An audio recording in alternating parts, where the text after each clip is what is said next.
Ketika selesai ditarim, dia kembali ke Maroko, ditanya, "Wahai Syekh, ya, apa yang kau lihat di kota Tarim? Sifatkan kepadaku bagaimana orang-orang di Tarim." Beliau menjawab, "Haula lil malaikati asbah." Mereka itu, saya katakan, kalau saya jujur, lebih mirip malaikat daripada manusia. Lebih mirip malaikat daripada manusia.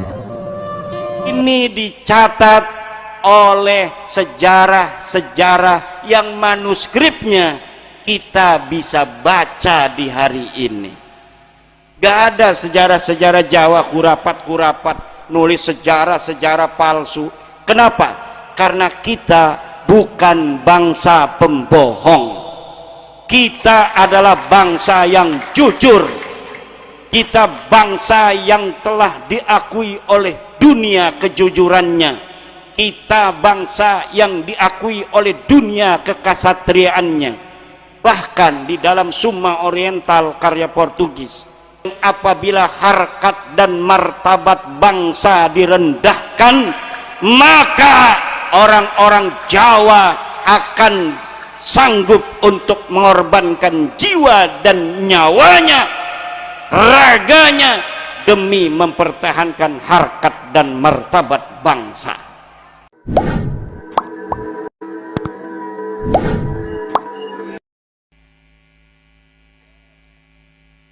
Assalamualaikum warahmatullahi wabarakatuh.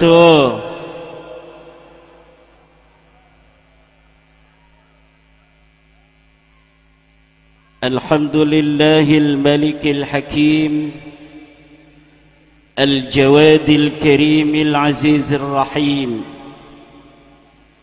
fattariqu ilaihi wadihul lil qasidin, والدليل عليه لائح للناذرين، والصلاة والسلام على سيدنا محمد وعلى آله وصحبه أجمعين. يا حي يا قيوم يا حنان يا منان يا ديان يا سلطان يا ذا الجلال والإكرام، اللهم اجعل هذه البلدة Indonesia baldatan aminatan mutmainnah, waj'al ahlaha min ibadikas salihin, wa ati ya rabbana rizqaha min kulli makan wa min kulli ardin wa kulli manba'. Amin ya Allah ya Rabbal. Allahumma ya hayyu ya qayyum, ya hannanu ya mannan, ya dayyanu ya sultan, ya dhal jalali wal ikram. Amma ba'du, faya ashabal fadail, hadaratil mukarramin, para alim, para ulama, para kiai, para kesepuhan, wabil khusus ketua panitia Kiai Haji Nur Hasan yang Allah berkahi dengan acara haul embah para wali Kali Pucang Batang, yang hadir diberkahi, apalagi ketua panitianya. Yang saya hormati Ketua PWI LS Kabupaten Batang, Panglima LS Kabupaten Batang, Ketua PCNU Kabupaten Batang, Ketua Ansor Kabupaten Batang, para kiai-kiai yang hadir juga dari berbagai daerah. Alhamdulillah, ada kesepuhan kita dari Pemalang, Kiai Lukman, kesepuhan kita dari Batang, dari Pekalongan, dari Kendal, Panglima Danang Sutawijaya dan lain sebagainya. Panglima dari Jawa Tengah pun hadir, Panglima Laskar Sabilillah Jawa Tengah, Panglima Gus Nukman. Tepuk tangan untuk Panglima LS. Para ibu-ibu yang cantik, para bapak-bapak yang Allah berkahi insya Allah dengan keturunan yang saleh dan salihah, aparat pemerintah kita yang luar biasa menghadapi berbagai macam tekanan politik, tekanan ekonomi yang hadir pada malam hari ini yang kita banggakan. Bapak Camat, Bapak Kapolsek, Bapak Denramil, mudah-mudahan bangsa Indonesia pada masa pemerintahan presiden kita yang luar biasa, kita lihat kemarin presiden kita di Turki, banyak kepala negara yang hadir, tapi hanya kepala negara Indonesia yang disambut dengan begitu meriah dengan pasukan berkuda dari negara Turki. Ini adalah penghormatan bukan hanya untuk Bapak Presiden Prabowo dari Erdogan, presiden dan rakyat Turki, tapi penghormatan bangsa Turki, negara Turki untuk seluruh bangsa Indonesia. Bagaimana kita lihat juga kemarin, ibu-ibu jangan suka hanya nonton sinetron, tonton berita Pak Prabowo ada di luar negeri. Bagaimana pidato dalam bahasa Inggris, pidato dalam bahasa Indonesia di luar negeri dalam forum resmi, dalam forum-forum yang tidak resmi pakai bahasa Inggris. Apa yang beliau katakan? Beliau Presiden Republik Indonesia mewakili seluruh bangsa Indonesia, siap menerima saudara-saudara kita dari Gaza yang sedang sakit untuk diobati di Indonesia. Anak-anak yatim yang tidak punya ayah, yang ayahnya gugur dibom oleh Israel laknatullah alaihim, siap untuk ditampung di Indonesia, diberikan kehidupan, diberikan pendidikan, dan kalau dia sudah pintar akan dikembalikan lagi ke Gaza, Palestina. Ini adalah senada dengan denyut nadi bangsa Indonesia yang tidak sudi saudaranya di Palestina dijajah, dizalimi, dibunuh, dinistakan, rumahnya dibom oleh orang-orang kafir Yahudi. Kita hanya bisa berdoa. Telah lama kita menantikan seorang kesatria bangsa Indonesia yang akan memimpin kita, dan pada hari ini kita telah diberikan seorang pemimpin yang berani berkata yang tegas di kancah dunia demi membela Palestina. Dan ini harus diiringi dengan persatuan kita sebagai bangsa. Kita mempunyai pemimpin yang luar biasa itu mempunyai konsekuensi, karena setiap ketegasan, setiap keberanian, setiap keputusan mengandung resiko dan konsekuensi. Maka persatuan Indonesia adalah sebuah jawaban bagi bagaimana Indonesia tahun 2045, 100 tahun dari kemerdekaannya, nanti akan benar-benar menjadi sebuah negara kebanggaan bagi dunia internasional. Ibu lihat itu di televisi, jangan nontonnya sinetron Al-Walid dari Malaysia, nonton di YouTube pada nonton Walid, seorang yang ngejual agama kemudian ngembat anak-anak cewek itu. tapi tonton itu berita-berita yang membanggakan. Bagaimana kiprah internasional kita hari ini begitu diperhitungkan oleh dunia internasional. Oleh karena itu, masyarakat Pulau Pinang,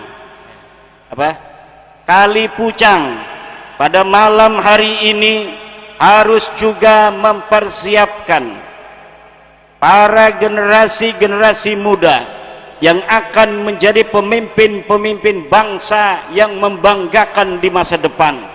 Bukan hanya dia sebagai pemimpin yang dengan partai yang sebagai kendaraannya dia bisa menjadi presiden, kemudian tidak ada apa-apa yang bisa dilakukan, tetapi bagaimana dengan dia menjadi pemimpin, dia menjadi presiden, mewakili kebanggaan kita sebagai bangsa, yang dimana bangsa kita sejak masa lalu merupakan bangsa besar, bangsa yang diperhitungkan dunia. Para pelayar-pelayar dari Jawa baca buku Summa Oriental karya Tommy Pires tahun 1500, dari sekarang ini 500 tahun yang silam. Seorang Portugis bernama Tommy Pires dalam bukunya Summa Oriental mengatakan bahwa pelaut-pelaut Indonesia tahun 1500 sudah berdagang ke Madagaskar, sudah berdagang ke China, sudah berdagang ke Afrika, sudah berdagang ke Amerika, sudah berdagang ke berbagai macam belahan dunia. Dan orang-orang Jawa, ditulis di dalam buku Summa Oriental itu, mempunyai kebanggaan sebagai orang Jawa. Kalau ada orang asing datang ke Jawa, kemudian dia jalan lebih tinggi daripada orang Jawa, langsung diamuk dan langsung ada yang dibunuh.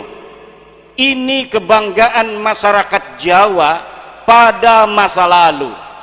Hei orang-orang Batang, apakah Anda tahu bahwa Batang ini tahun 600 Masehi sudah menjadi pusat peradaban Nusantara dengan kerajaan Kalingga, di mana kerajaan Kalingga dengan Ratu Sima pusatnya di Kabupaten Batang. Orang Batang tidak tahu, tetapi bukti sejamannya ada. Apa bukti sejaman? Sumber primer bagi Kabupaten Batang, putra-putri Batang hari ini yang hidup di Kabupaten Batang merupakan keturunan-keturunan dari kesatria-kesatria kerajaan Kalingga pada abad 600 Masehi. Mana bukti sejamannya? Lihat Prasasti Sojomerto. Apa namanya? Prasasti Sojomerto merupakan bukti sezaman. Batunya sudah diteliti dari peneliti Universitas Indonesia Bapak Bukhari, bahwa batu yang ada di Batang yang menunjukkan nama-nama daripada kerajaan Keling dan raja-rajanya merupakan batu yang ada sekitar 4 Masehi, abad 4 Masehi sampai abad 6 Masehi. Kita hitung saja kalau dia abad 6 Masehi. Kalau abad 6 Masehi, di Batang ini sudah menjadi kerajaan besar di Nusantara. Sekarang 2025 berarti sudah 1400 tahun yang silam. Bersamaan di Saudi Arabia, Nabi Muhammad diutus oleh Allah Subhanahu wa Ta'ala sebagai nabi. Di Batang sudah ada kerajaan besar Bapak dan Dim, Bapak dan Ramil. Yai Lukman jangan gegabah, itu di Pemalang masih kalah. Di sini sudah abad 6 sudah ada kerajaan besar. Pemalang harus ditemukan juga batunya, batu apa itu. Di sini ada batu Sojemerto yang kadang-kadang orang Kalipucang sendiri belum tahu, tapi orang Banten sudah tahu. Kenapa? Karena orang Banten suka dengan sejarah. Allah, Allah. Makanya jangan gegabah, dalam Al-Quran sudah dikatakan, anna ashabal kahfi warraqimi kanu min ayatina ajaba, bahwa ashabul kahfi dan ashabul raqim. Mahwar raqim? Raqim bimakna marqum ay maktub. Apa itu? Hajarun marqumun, batu yang ditulis. Apa artinya batu yang ditulis? Dia adalah prasasti. Prasasti merupakan sebuah min ayatina ajaba, sebagian dari tanda-tanda kebesaranku. Bagaimana tidak? Mungkin saja di Kalingga itu sudah ada kertas, mungkin saja sudah ada kitab, mungkin saja sudah ada buku, tetapi buku bisa hancur lebur. Tetapi kalau kita nulis di atas batu, dia akan lestari. Bisa 1000 tahun, bisa 2000 tahun, bisa 3000 tahun, bisa 4000 tahun. Maka aku pernah memberikan usul kepada departemen atau Kementerian Kebudayaan, Kementerian Arsip yang mengurusi arsip, bahwa arsip jangan hanya dengan tulisan, tetapi arsip harus dengan batu. Negara banyak duitnya, beli 1 hektar tanah untuk arsip nasional berupa batu, beli batu-batu di kali-kali itu yang bagus, yang kualitasnya dirasa akan kuat 5000 6000 tahun yang silam. Tulis sejarah Indonesia yang sekarang ini terjadi. Dari mulai 1945, presiden pertama adalah Insinyur Soekarno, wakil presidennya adalah Muhammad Hatta, panglima besarnya adalah Jenderal Sudirman, kemudian diganti oleh Presiden Soeharto, diganti oleh Presiden B.J. Habibie, diganti oleh Presiden Gus Dur radhiyallahu anhu, diganti oleh Presiden Megawati, diganti oleh Presiden Susilo Bambang Yudhoyono, diganti oleh Presiden Joko Widodo, kemudian pada 2024 diganti oleh Presiden Prabowo Subianto. Ditulis di dalam prasasti. Kemudian ketika ada lagi pergantian kepemimpinan, ditulis terus, wahakada ila yaumil qiyamah. Nanti di suatu masa 2000 tahun yang silam, ketika peradaban telah berganti, mungkin saja batu-batu itu kemudian tertimbun oleh Gunung Merapi, tetapi suatu masa, suatu saat akan ditemukan dan akan kelihatan bagaimana sejarah masa lalu Indonesia tahun 2025 Masehi. Ini harus jadi pelajaran, ini harus menjadi i'tibar. Bagaimana kita mengenal masa lalu hanya dari batu-batu yang ditinggalkan oleh leluhur kita, orang-orang Kalingga di Batang ini.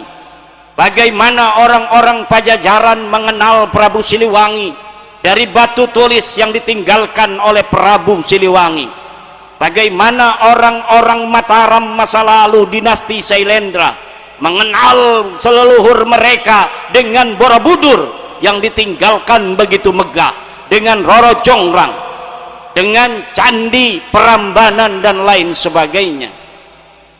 Tapi kalau kita hanya menyiapkan kertas yang terbuat dari kayu bahannya. Kertas bisa dimakan rayap, saudara. YouTube ini hanya ketika Google masih ada, ketika satelit masih berfungsi.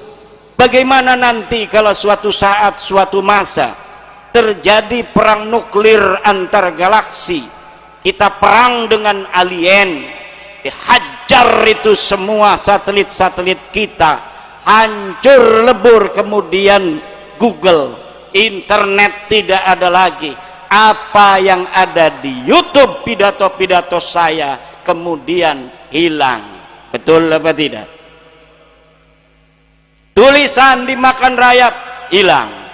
Apalagi kalau jadi bungkus gegodoh, jadi bungkus bala-bala bakwan, akhirnya itu dibakar sebagai sampah.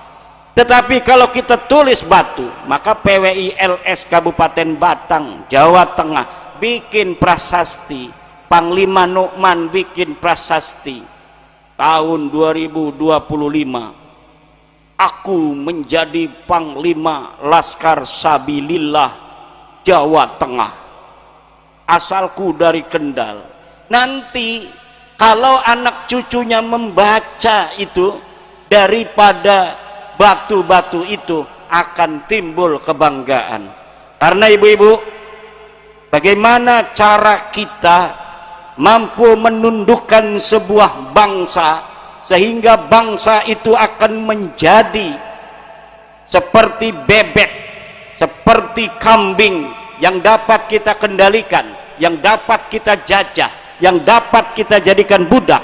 Caranya adalah dengan menghancur leburkan sejarah masa lalu bangsa itu, sehingga mereka akan terputus dengan leluhurnya, sehingga mereka akan terputus dengan masa lalunya, dengan sejarahnya yang begitu besar, dengan sejarahnya yang begitu mengagumkan. Karena apa?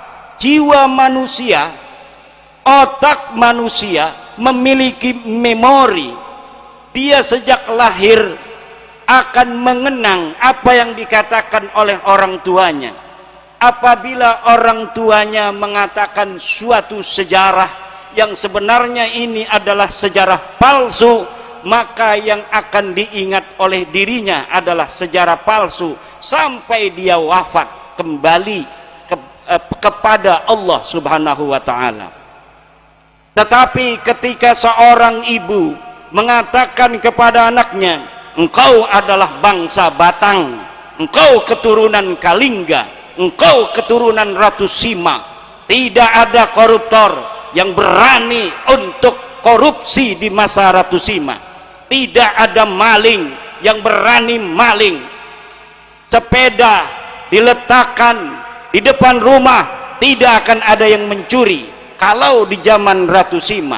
Kenapa? Karena Ratu Sima yang berasal dari Batang ini, saudara, jangankan orang lain, anak sendiri dieksekusi ketika dia melanggar hukum. Kalau kita belajar tentang keadilan hukum, belajar kepada orang Batang, karena mereka adalah keturunan-keturunan Ratu Sima.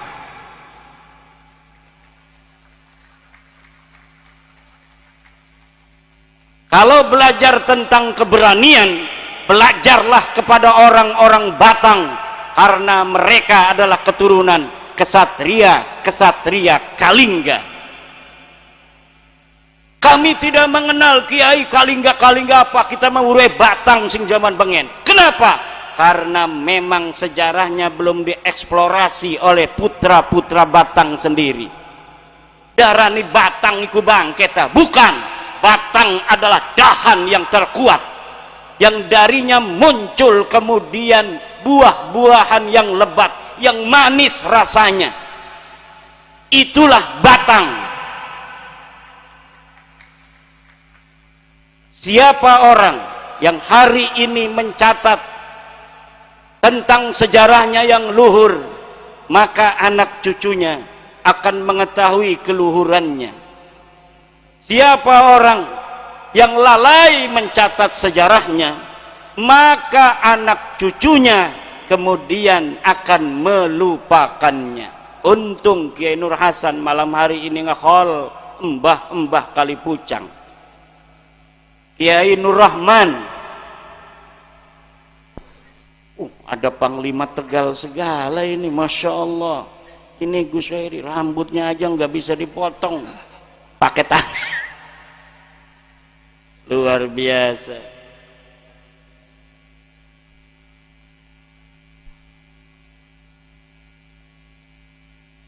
Jaya Katwang, tahu Jaya Katwang? Kediri. Itu masa lalu. Jaya Katwang dari kerajaan Kediri. Kenal Ken Arok, Singosari. Kenalnya Walid, semua Walid. Kita harus mengenal yang namanya Ken Arok. Kita harus mengenal yang namanya Jaya Katwang. Kita harus mengenal Raden Wijaya. Kita harus mengenal Lembu Sora. Kita harus mengenal Arya Teja. Kita harus mengenal Patih Nambi. Kita harus mengenal Raden Patah. Kita harus mengenal Sunan Gresik. Kita harus mengenal Sunan Ampel. Kita harus mengenal Sunan Muria. Kita harus mengenal Sunan Bonang. Kita harus mengenal Sunan Kalijaga. Kita harus mengenal Sunan Gunung Jati, Sarip Hidayatullah. Makanya anak-anak kita suruh nyanyi. Nyanyinya jangan balonku ada 5. Itu aja, nggak apa-apa itu dihafal. Tapi ditambahin lagu Wali Songo, Sarip Hidayatullah. Saya juga hafalnya Sarip Hidayatullah. Karena nadanya terakhirnya enak sekali, Sarip Hidayatullah. Gimana pertamanya? Sunan Gresik. Hafal semua, Bu? Ayo kita nyanyi bareng-bareng. Sunan Gresik. Terus yang anteng.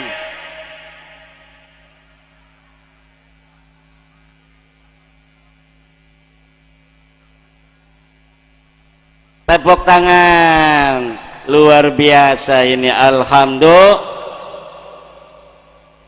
Jaya Katwang pakai benderanya apa? Merah putih. Singasari pakai bendera apa? Merah putih. Kerajaan Mataram kuno pakai bendera apa? Merah putih. Kerajaan Surakarta setelah dia berpisah dengan saudaranya Jogja pakai bendera apa? Merah putih. Kerajaan Aceh pakai bendera apa? Merah putih.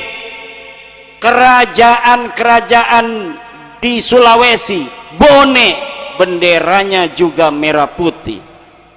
Apa yang dibawa oleh Sisingamangaraja ketika perang melawan Belanda?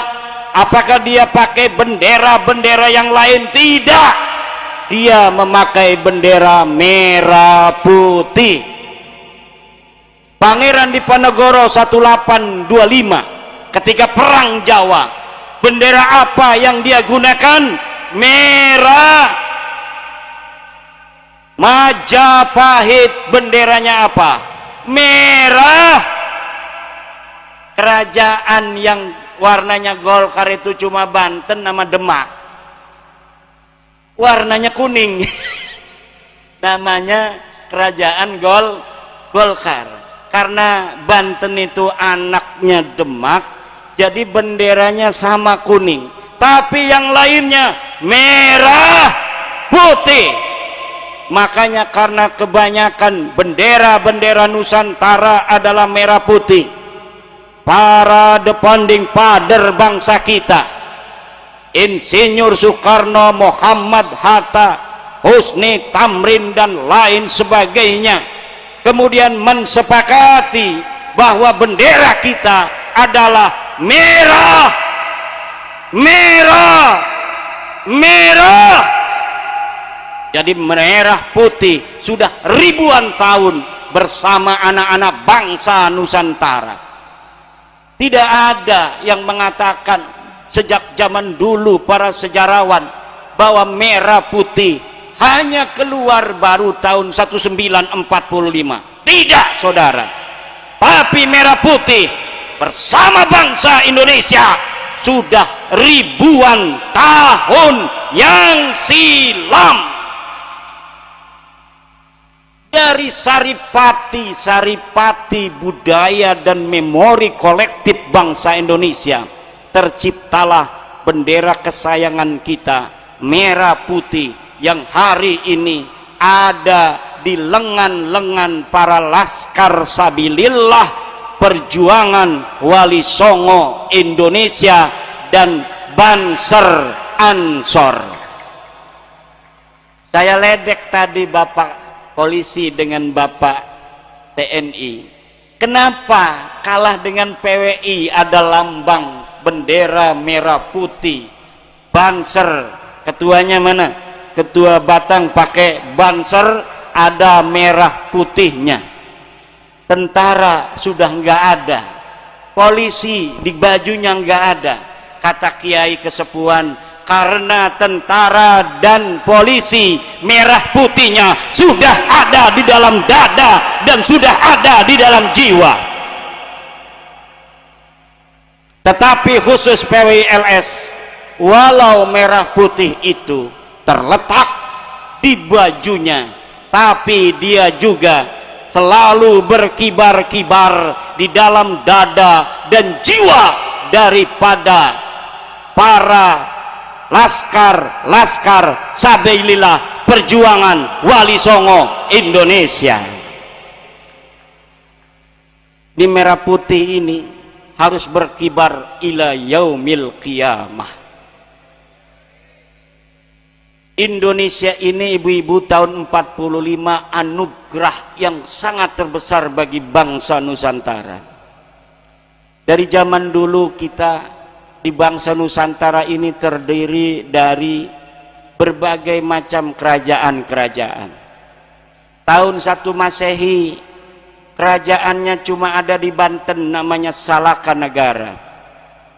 Kemudian 4 Masehi itu ada di Martapura di Kalimantan, kemudian Kalingga ada di Batang, kemudian Tarumanegara ada di Bekasi, tapi berbeda-beda kerajaannya. Kemudian abad-abad selanjutnya, pada abad ke-10 Masehi muncul Singosari, kemudian Mataram kuno abad ke-7, abad 13 muncul Majapahit.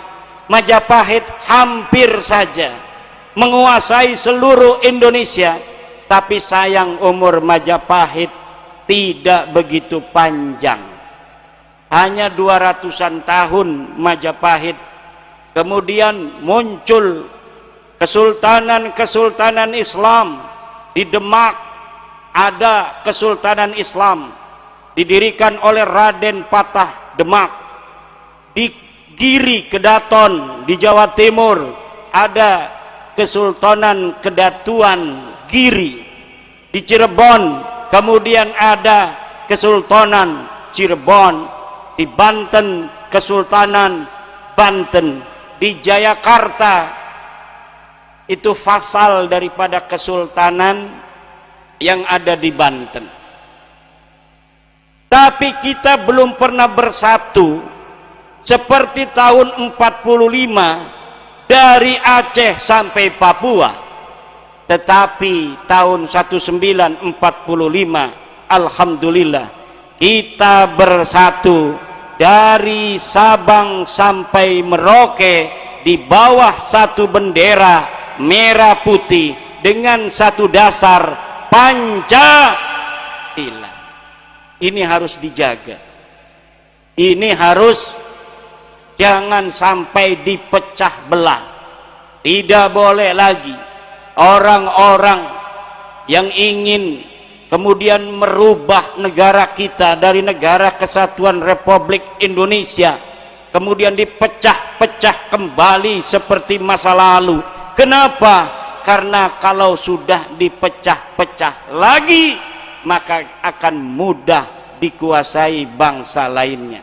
Hari ini kita bangsa besar, kita bangsa yang keempat di dunia terbesar secara penduduk.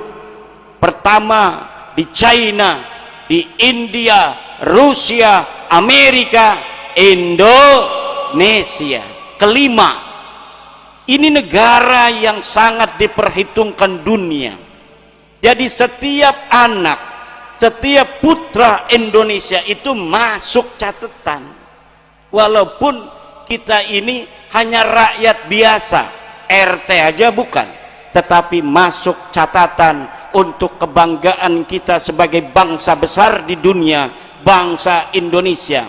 Apa yang dikatakan Bapak Prabowo di forum dunia kemarin, wahai orang-orang Turki, bangsa Turki, ada salam dari 280 juta penduduk Indonesia. Berarti kita ini yang satu ini ke bawah, disalamin oleh Bapak Prabowo kepada penduduk Turki. Ini kebanggaan. Coba kalau kerajaannya kita sekarang kerajaan Batang mau merdeka dari Indonesia, penduduk Batang paling 1 juta atau 2 juta, betul? Itu tidak membanggakan. Ada salam dari 1 juta penduduk negara Batang. Tapi marilah kita jaga Indonesia ini selama-lamanya. Nama Indonesia ini adalah nama yang barokah. Indonesia, Indonesia adalah berarti Nusantara, negara yang terdiri dari 17.000 pulau, yang terdiri dari berbagai macam suku bangsa. Ada Jawa, ada Sunda, dan ada yang lainnya. 280 juta terdiri dari 700 suku, bahkan menurut BPS 1.400 suku bangsa. Bahasanya beda-beda. Di Batang boleh bahasa Jawa, tapi bahasa Jawa Batang berbeda dengan bahasa Jawa Tegal, betul?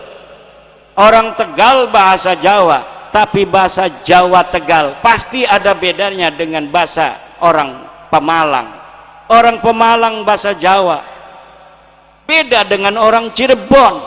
Katanya Banten nama Cirebon itu saudara, tapi Kiai Abbas, ketua umum kita PWLS, ngebel saya bahasa Jawa Cirebon. Kalau bahasa kasarnya panglimanya itu Ali Hipni, kalau ngomong bahasa Jawa biasa saya ngerti. Tapi kalau sudah bahasa Jawa halus Cirebon, saya nggak ngerti. Saya cuma jawabnya nje. Padahal nggak ngerti saya. Katanya saudara tapi ngomong nggak ngerti saya. Katanya yang tua itu Banten karena anak pertama. Kata Kiai Abbas, Banten itu adiknya yang muda karena bapaknya orang Cirebon. Pengen keleh bae orang gelem keleh. Kiai Abbas. Yang paling tua itu dilihat dari anaknya, Pak. Betul? Nih, kalau bapaknya mati lebaran, adik-adik itu kemana? Ke kakak laki-laki tertua silaturahminya, betul apa tidak? Makanya pasti Pangeran Pasarean yang ada di Cirebon itu kalau lebaran dia datang ke Banten, bukan Sultan Hasanuddin datang ke Cirebon. Dia nunggu dulu di Banten, setelah Pangeran Pasarean itu silaturahmi salaman, baru Sultan Hasanuddin ke Cirebon. Untuk apa? Untuk ziarah. Begitu tata keramanya. Walaupun sekalian aja ketemu di sana, ketemu di tempat penjaraan, itu namanya tidak berakhlak, bos. Ke rumah dulu yang tua, baru yang tua ziarah ke bapaknya. Walaupun rumah yang muda itu dekat dengan makam ayahnya. Itu sopan santun bangsa Nusantara sejak dulu. Bu, baca juga di dalam buku Mendes Pinto, orang Portugis juga. lebih muda, dia lebih tua, 1580-an dia ke Nusantara. Kalau tadi Tommy Pires 1513 sudah ke Indonesia, dia sudah ke Nusantara, dia mencatat Pajajaran, dia mencatat Majapahit, dia mencatat Demak, dia mencatat Tuban dan lain sebagainya. Apa yang disebutkan melalui buku itu? Sopan santun orang Jawa. Katanya orang Jawa, kalau ketemu dengan raja, dia hanya melihat kaki sampai pusarnya. Kalau ngomong, dia tidak pernah mendekat ukuran 4 langkah. Jadi itu raja 4 langkah dia ngomong di situ. Dan kebanyakan yang berbicara langsung itu jarang. Adanya dia ngomong kepada wakilnya raja. Itu akhlak. Kalau berbicara dengan orang yang sebaya, orang yang sederajat bukan raja, maka dia menyilangkan tangannya ke dada kiri. Nggih. Itunya yang belah sana ngomong nggih, yang belah sininya juga megang dada nggih. Itu dicatat oleh orang Portugis tahun 1513. Dan orang Jawa katanya kalau dipegang kepalanya maka dia langsung ngajak duel pada orang yang megang kepalanya. Tahu raja terhebat di Demak siapa? Sultan Trenggono. Siapa sultan terhebat di Demak? Sultan Trenggono, putra daripada Raden Patah. Bagaimana dia wafat? Dia dapat mengalahkan kerajaan-kerajaan kafir, dia dapat mengalahkan penjajah, tapi dia punya kesalahan kecil, yaitu megang kepala budak. Budak kepalanya dipegang, budaknya langsung marah, langsung menusuk Sultan Demak yang namanya adalah Sultan Trenggono. Jadi dia wafat itu bukan oleh musuh, tetapi karena dia punya pembantu anak kecil masih muda umur 17-an, kemudian dia menyuruh budaknya ini mengambilkan sesuatu, kemudian salah sampai megang kepalanya. Sultan megang kepala si budak ini, maka budak ini langsung ngambil belati dan menusuk Sultan Trenggono. Dari mana kisah itu? Apakah khurafat? Tidak. Ini dicatat oleh sejarah-sejarah yang manuskripnya kita bisa baca di hari ini. Gak ada sejarah-sejarah Jawa khurafat nulis sejarah-sejarah palsu. Kenapa? Karena kita bukan bangsa pembohong. Kita adalah bangsa yang jujur. Kita bangsa yang telah diakui oleh dunia kejujurannya. Kita bangsa yang diakui oleh dunia kekasatriaannya. Bahkan di dalam Summa Oriental karya Portugis, orang Jawa selain dia merasa tinggi derajatnya di atas seluruh bangsa-bangsa dunia, orang Jawa juga punya kekhasan yang namanya tradisi amuk. Tradisi apa? Amuk. Apa itu tradisi amuk? Tradisi yang apabila harkat dan martabat bangsa direndahkan, maka orang-orang Jawa akan sanggup untuk mengorbankan jiwa dan nyawanya, raganya, demi mempertahankan harkat dan martabat bangsa. Ini yang dicatat oleh orang-orang luar negeri, Pak. Makanya jangan percaya dengan omongan orang-orang yang mengatakan bahwa orang Jawa itu keturunan budak, orang Jawa keturunan rendah, orang Jawa kita bohongin aja, nurut aja. Tidak, Pak. Pasti suatu hari, suatu masa kebohonganmu akan dibongkar oleh orang Jawa. Di suatu hari, di suatu masa, kalau engkau merasa lebih tinggi dari orang-orang Jawa, maka orang Jawa itu tidak akan membiarkan dirinya dihina, tetapi dia akan tunjukkan bagaimana kebesaran sejarahnya di masa lalu dan keangkuhannya di atas bangsa-bangsa lain di dunia ini. Karena memang orang-orang dari Eropa mencatat bahwa orang Jawa itu merasa sebagai orang paling mulia di dunia di masa lalu. Kenapa? Karena kekayaan kita melimpah. Kekayaan kita melimpah.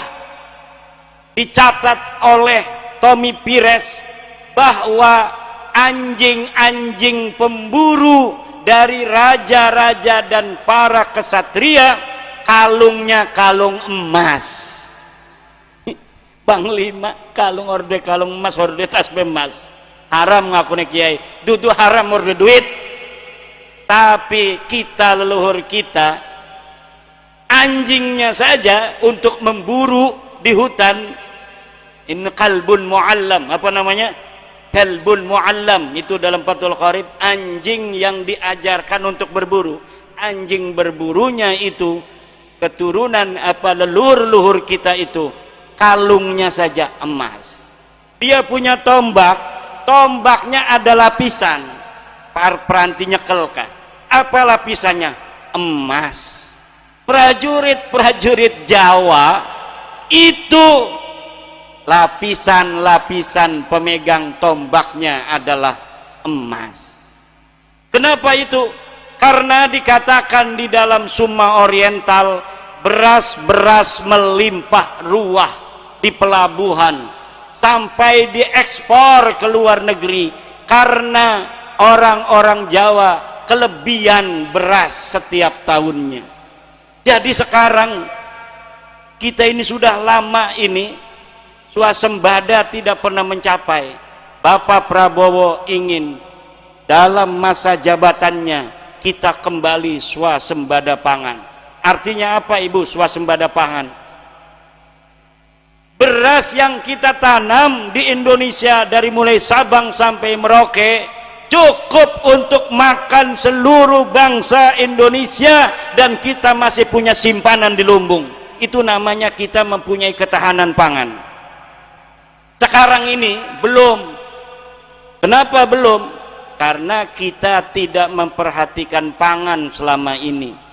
Kita terbuai oleh beras-beras murah dari luar negeri. Akhirnya sawah-sawah yang ada dibikin pabrik, sawah-sawah yang ada dibikin perumahan oleh korporasi-korporasi. Sawah di mana-mana makin menciut. Kemudian kita kurang beras. Menteri Perdagangan beli berasnya dari luar negeri.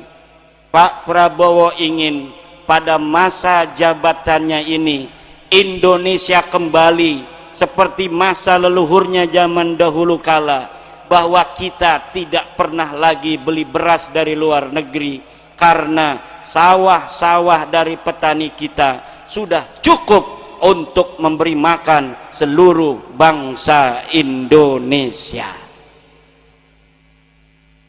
Makanya sekarang dibangun sawah-sawah di Irian Jaya di Papua, jutaan hektar oleh Bapak Jokowi dan Bapak Prabowo diteruskan. Di Kalimantan, hutan-hutan sekarang ini Bu, banyak yang dibabat. Enggak apa-apa, babat aja hutan itu Pak, bikin sawah yang banyak. Jangan ngedengerin itu ahli-ahli lingkungan dari luar negeri. Orang-orang Indonesia tidak boleh lagi untuk negor wiwitan-wiwitan, untuk menebang pohon-pohon. Buat apa kita banyak pohon kalau kita nggak makan? Kita mau makan pohon? Bikin aja sawah-sawah yang banyak. Untuk apa? Ketahanan pangan. Bu, Ibu, kalau ibu ini kan mikirinnya cuma dapur, betul? Mikiri laki wayuh, betul? Tapi Bu, sebenarnya ini dunia ini Bu, dunia sedang tidak baik-baik saja. Dunia ini sedang tidak baik-baik saja. Ada ancaman resesi dunia. Amerika, Bu, negara yang katanya kaya raya, sekarang ini lagi puyeng mikiri utang. Utangnya udah ribuan triliun, jutaan triliun ke luar negeri. Makanya sekarang dia, orang Indonesia yang ngirim barang ke Amerika harus bayar 32% pajak. Allah.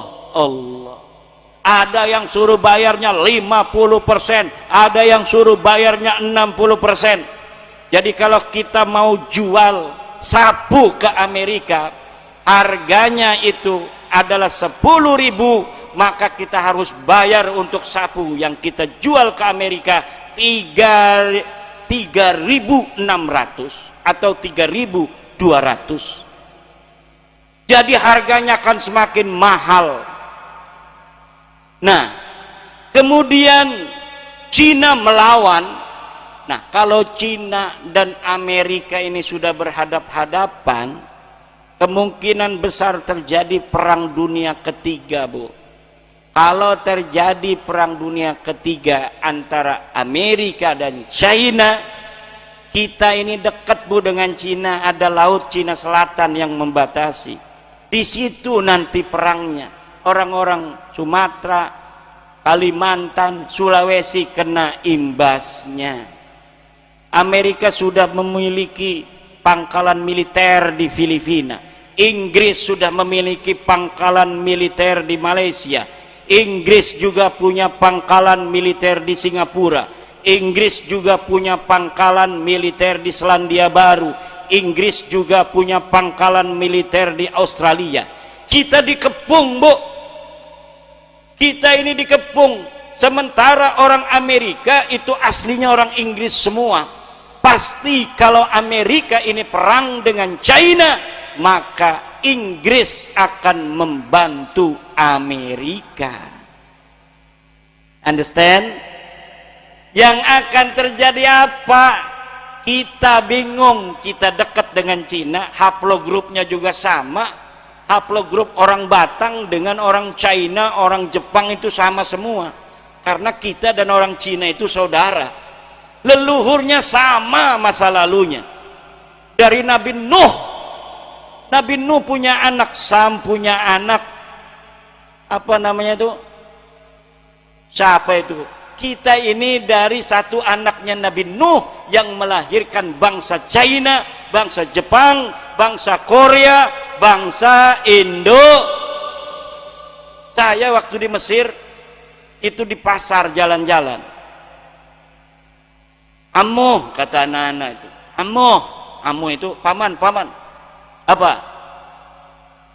Anta minasin? La. Minal Yaman? La. Minaina anta? Ana Indonesia. Jadi kelihatannya kita ini kalau sama orang Arab kelihatannya sama dengan orang China, sama dengan orang Jepang. Pas sekarang zaman-zaman DNA ternyata betul leluhur kita satu DNA dengan orang Jepang dan satu DNA dengan orang Cina.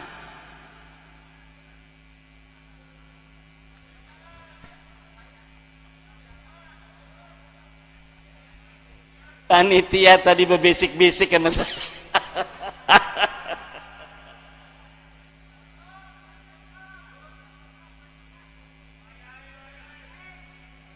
Ngopi dulu. Bismillahirrahmanirrahim.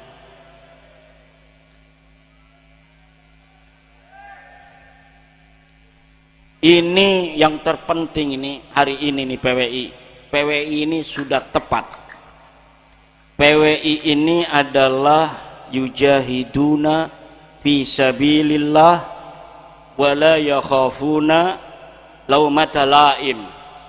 Berjihad fi sabilillah, namanya juga laskar sabilillah, wala yakhafuna laumata laim, dan tidak takut terhadap cercaan orang-orang yang mencerca. Artinya apa? Kita punya tanggung jawab besar. apa-apa yang hari ini belum sempat dilakukan oleh negara karena kesibukan negara menghadapi berbagai macam tantangan, itu harus dilakukan oleh kita sebagai bangsa yang diwakili oleh Laskar Sabilillah.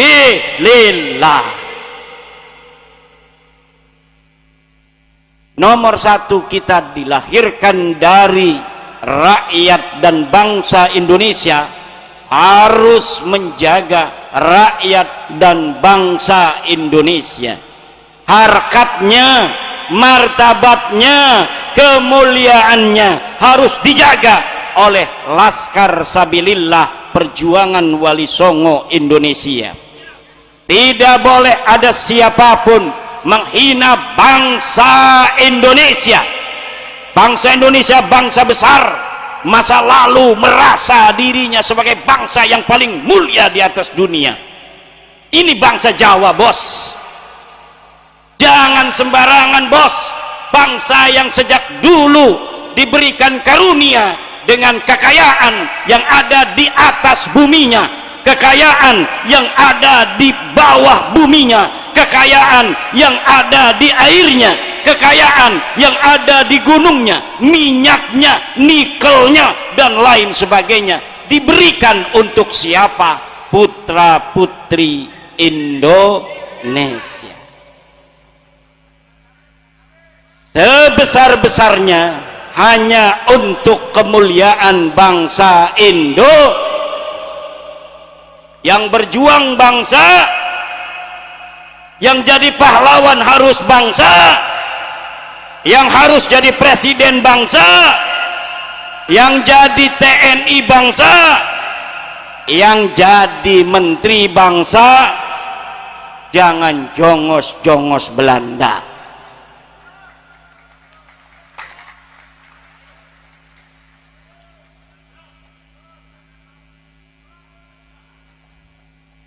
Ini, Bu, lahirkan untuk kami hari ini generasi-generasi yang akan datang, yang akan sanggup menjaga kemuliaan kita yang nanti akan menjadi tua-tua renta. Kita sekarang masih muda, betul? Bu, saya masih muda apa udah tua? Bu, kata ibu-ibu, bapak-bapak masih muda, tapi kata cucu saya udah tua. Cucu saya hampir 2, Bu. Yang satu udah 3 tahun, yang satu dalam kandungan. Tua kan? Hanya beberapa tahun lagi kita produktif. Setelah itu kita melihat anak cucu kita yang sanggup menyuarakan dengan lantang kemuliaan dan kebanggaan dia sebagai bangsa Indonesia. Kalau ibu-ibu tidak bisa melahirkan untuk kami putra-putri yang akan sanggup menjaga harkat martabat kami, maka tunggulah kehancuran bangsa Nusantara ini di masa depan. Jika anak-anak kita dididik menjadi jongos-jongos dan budak-budak bangsa lain, maka jangan lagi harapkan nanti di suatu masa yang akan menjadi presiden adalah orang-orang Batang dan orang-orang Pemalang. Bisa jadi kita hanya menjadi jongos-jongos saja. Suatu saat nanti kalau kita didik anak-anak kita menjadi budak-budak, menjadi jongos-jongos, maka setiap toko yang ada di pasar-pasar bukan lagi berwajah orang-orang Kalipucang. Maka yang akan mempunyai baju-baju TNI yang gagah perkasa bisa lagi bukan lagi putra-putri Pekalongan. Maka jaga kemuliaan ini, bukan hanya menjaga daripada tanah dan airnya, tapi kita harus menjaga jiwanya anak-anak kita, untuk kita katakan sejak dia menjadi seorang manusia, dia baru dilahirkan di dunia, engkau putra bangsa Nusantara, engkau putra Kalingga, orang mulia di dunia ini. Allah berikan kekayaan dunia sepertiganya untuk Indonesia, maka kamu harus menjaga karunia daripada Allah ini sampai kapanpun juga. Jangan biarkan bangsamu dihina oleh bangsa yang lainnya, karena sudah jelas bahwa engkau adalah bangsa mulia yang lebih mulia dari bangsa lainnya. Harus begitu kita. Agar apa? Anak-anak kita jangan jadi jongos-jongos yang kayak di film Walid. Tahu film Walid? Yang mencium kaki bukan bangsa dirinya sendiri. Kalau kita mencium ibu kita sih itu adzillatin alal mu'minin, a'izzatin alal kafirin. Tapi kalau kita mencium bangsa lainnya, bangsa-bangsa penipu, kemudian naudzubillah orang mulia turunan Raja Kalingga orang Batang nyium-nyium kaki daripada kaki bangsa-bangsa penipu, orang-orang rendah turunan budak itu mereka. Tapi kemudian dengan sejarah palsu menganggap dirinya lebih mulia dari putra-putri para raja yang ada di Nusantara yang kaya raya.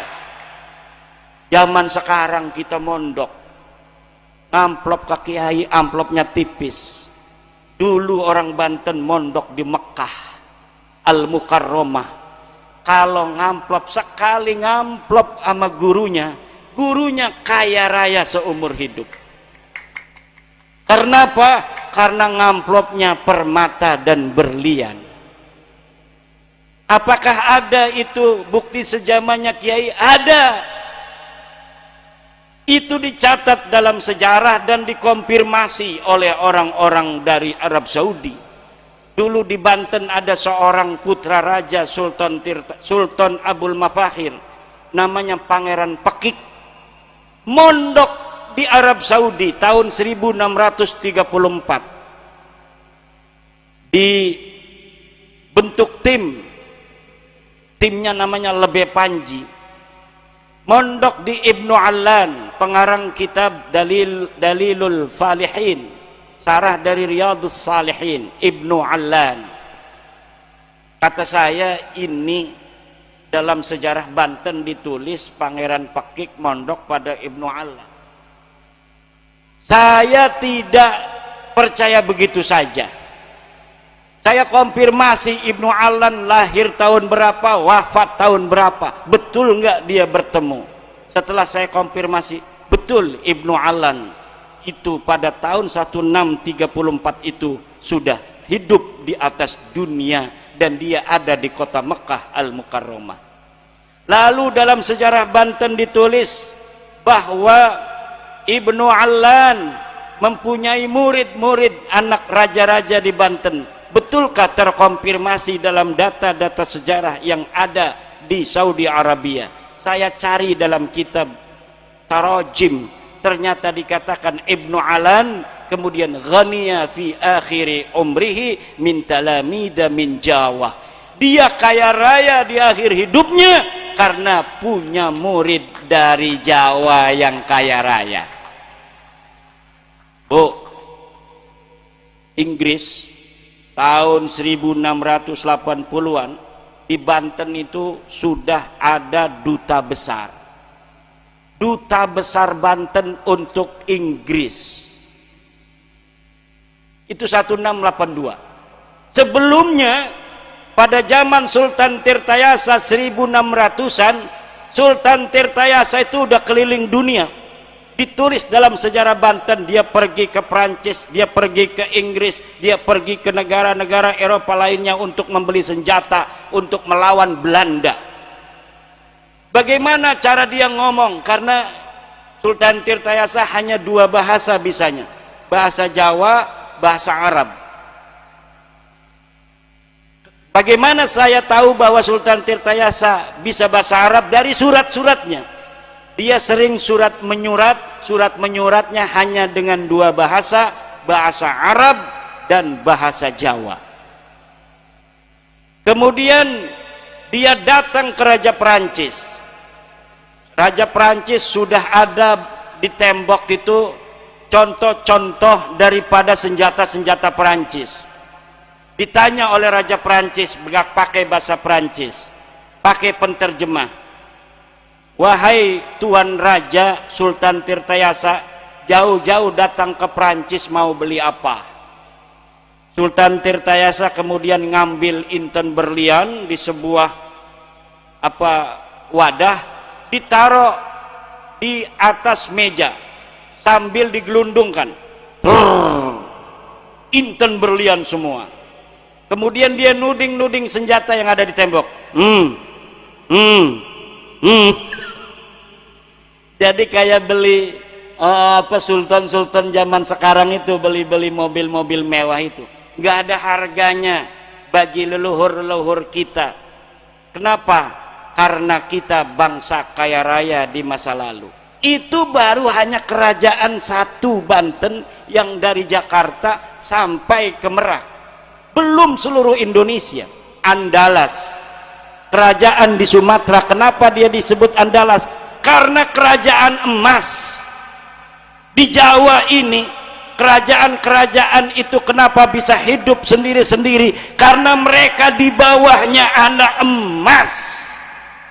Dia makan dari sawah dan dia kekayaannya dari emas. Orang-orang Keling, orang-orang dari Madagaskar, orang-orang dari Eropa datang ke sini menjual pakaian-pakaian, kita menjual intan berlian. Ditambah dengan emas lainnya, emas berupa merica-merica. Kita selain punya emas bener, juga kita punya emas merica. Pada zaman Majapahit pakai apa mata uang kita? Mata uang Cina. Tapi itu untuk recehnya. Kalau untuk uang-uang besar itu menggunakan emas asli dari Jawa yang paling kecil, itu ukurannya 15 gram. Jadi kalau kita mau beli-beli yang murah-murah itu pakai koin dari Cina. Tapi kalau kita mau beli rumah misalnya, itu pakainya koin-koin dari Jawa sendiri, yang satu koinnya itu adalah emas 15 gram. Ini ada di data-data Portugis. Betapa kaya rayanya kita. Makanya ayo bersatu, betul. Jaga kekayaan bangsa kita. Jaga martabat bangsa kita, jaga kiai-kiai kita, jaga PWI-LS kita, jaga Nahdlatul Ulama kita, jaga pemimpin kita, jaga Prabowo, jaga Gibran Rakabuming Raka, jaga gubernur kita, jaga bupati kita, bupati-bupati yang bukan bupati Kibin. Kalau bupati Kibin gak usah dijaga. Bupati-bupati yang masih jadi kibin-kibin, menteri kalau ada yang masih kibin menawi dipecat benang presiden. Gawe rungseb alam dunia kita untuk berjuang demi kemuliaan bangsa, dia yang menjadi penghalang. Di sini ini ada bulldozer Allah, awas bukan kelindes. Bulldozer Allah itu seorang ngedeleng sapa-sapa nang ngarep lindes, minggir orang minggir. Minggir orang minggir, minggir orang minggir. Menteri Kibin pecat, Menteri Kibin pecat. Orang dipecat gawe rungsep alam dunia. Bu, sing dalam-dalam kondisi ngomongnya, oh ya Allah, barang ning kene menom-menom, orang merene-merene. Sing kene mah tua-tua. Assalamualaikum. Alhamdulillah. Sebanget madep merene mah. Iki Gus Hairi sengaja ki ngaling-ngalingi menoko, menoko. Dodok ning ngarepku. Ora kedeleng sing mau. Sengaja iki. Gus Hairi ki sengaja ngaling-ngalingi ki. pengen dewek bae Gus Sair iki. Bu, ari wong Kresek mah ngomong Jawa ini pada karo wong Pemalang, pada karo wong Batang. Kenapa pada asale wong kene pengen lagi zaman Sunan Gunung Jati, Syarif Hidayatullah, Raja Demak, Arab apa arane ngalahaken wong Belanda, wong Portugis, iku pasukanane sing Kadilangu, sing Banyumas, sing Tegal, sing Pemalang, sing Batang, sing Pakalongan, sing Brebes, Merana, ning Cirebon terus ning Banten. Ana sing balik maning, ana sing ora balik. Lah buyut-buyut kita iki sing ora balik maning ning Pemalang, ora balik maning ning Batang, dadi wong Banten, kawin karo wong Banten, dadi ngomong Jawa kaya wong Sunda, ngomong Sunda kaya wong Jawa. Mendalungan. Diomong wong Jawa ya ana ning Sunda, diomong wong Sunda ngomongnya Jawa. Di Kabupaten Tangerang ada 7 kecamatan yang ngomongnya Jawa kayak wong Batang, kayak wong Tegal. Ada lagi yang lebih ngamblak, itu orang-orang Bojonegara, sama Jawanya tapi gayanya beda. Mungkin Tegal bener kamu. Wong Pontang, dari mulai Pontang sampai ke Kesemen, sampai ke Kesultanan Banten, itu beda ngomongnya dari mulai Pontang sampai Tenara Kresek. Kalau orang Tenara Kresek apa? Lagi apa sira? Kalau orang Pontang sampai ke Kesultanan lagi apa sira? Lare mate tambahnya apa? Lah wong Tenara wong Kresek ngerungu wong Pontang ngomong lara mate tambahnya apa? Kerungune apu. Jadi lara mata tambahnya apu. Wah tuh matane dokone apu, tutu waras nyingkin bengkak. Haul-haul makene niki ibu-ibu lan bapak-bapak ngingetaken leluhur. Coba ditulis mbah-mbah kali pecang siapa-siapa, Syarifuddin, Khairuddin, Syihabuddin ya. Siapa-siapa sih? Akeh iki kudu dicatat sejarah premen, bukan engkone arane dadi al-anu asli wong turunan Kalingga. Agama boleh berbeda kita dengan leluhur kita, ndak apa-apa, tapi DNA-nya sama. Karena kita wong Kalingga, turunan raja-raja Kalingga, ya DNA-ne pada karo leluhure. Iku arane al-istishab al-maklub. Ora apa-apa ku mau wong ngaku turunan Nabi Ismail, DNA-ne dudu DNA Ismail.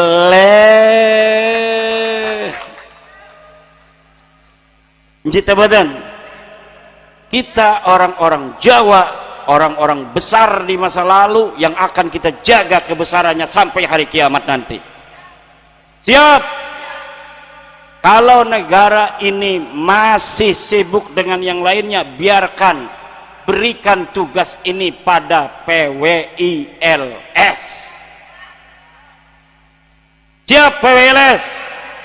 Jaga sejarah Indonesia, jaga sejarah Batang, jaga sejarah Pekalongan, jaga sejarah Pemalang, jangan sampai dibolokin kemana-mana. Jaga kuburan-kuburan luhur kita, jangan sampai belok sejarahnya kemana-mana. Koalat kita ngkone, koalat ning leluhur kita.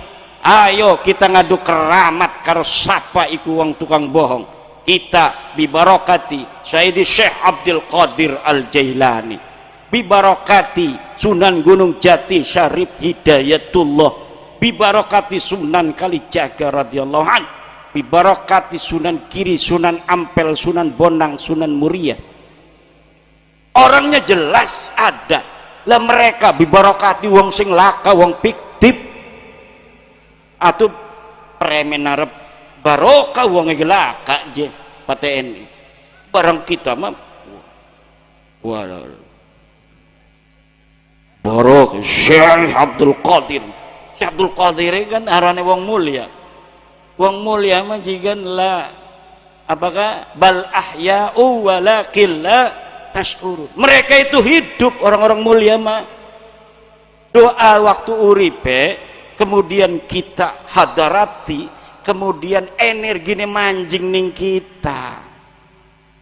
Barang wong fiktif mah ila hadrati barokah bijahis wong elaka. Wong elaka premen arep barokah. Makanya aja wedi-wedi PWILS, aja wedi-wedi secara energi kita dengan wali-wali bener. Deke wali-wali palsu lah, wong sing wali bener kalau wali palsu siapa sing menang? Pasti wong sing silsilah lan tawasule kelawan wali-wali sing bener. Jaga wis aja kakek ngomong lah. Ini seneng gimana? Kita ini sedang menjaga Indonesia, Pak. Krunya Pak Prabowo dewek bae lah kerabine maning. Akeh sing dipikiri, akeh sing menghujat maning ora urudug. Presiden wis gagah perkasai ke pidatone ga. Coba lihat pidato pertama, uang lamun arep ngedeleng apa yang mau dia kerjakan, lihat pidato pertamanya. Pidato pertamanya sudah jelas, kita jaga Indonesia, kita jadikan Indonesia sebagai bangsa besar yang diperhitungkan dunia, sudah jelas. Makanya sekarang pun konsisten. Aku lihat apa yang ada di televisi, konsisten omongannya. Kita bangga sebagai bangsa Indonesia mempunyai pemimpin yang diperhitungkan dunia, karena sebenarnya dunia bukan memperhitungkan pemimpin kita, tapi memperhitungkan dan menghormati kita sebagai bangsa dan rakyat Indonesia. Haul Mbah Kalipucang, kita minta keberkahan dari Allah agar para yang dihauli Allah tambah derajat di sisinya, dan keberkahannya turun untuk kita keturunannya. Batang ini ya Allah, tumbuhkan putra putri yang gagah perkasa, yang cerdas, yang saleh, yang siap menjadi orang-orang yang akan membanggakan para leluhurnya.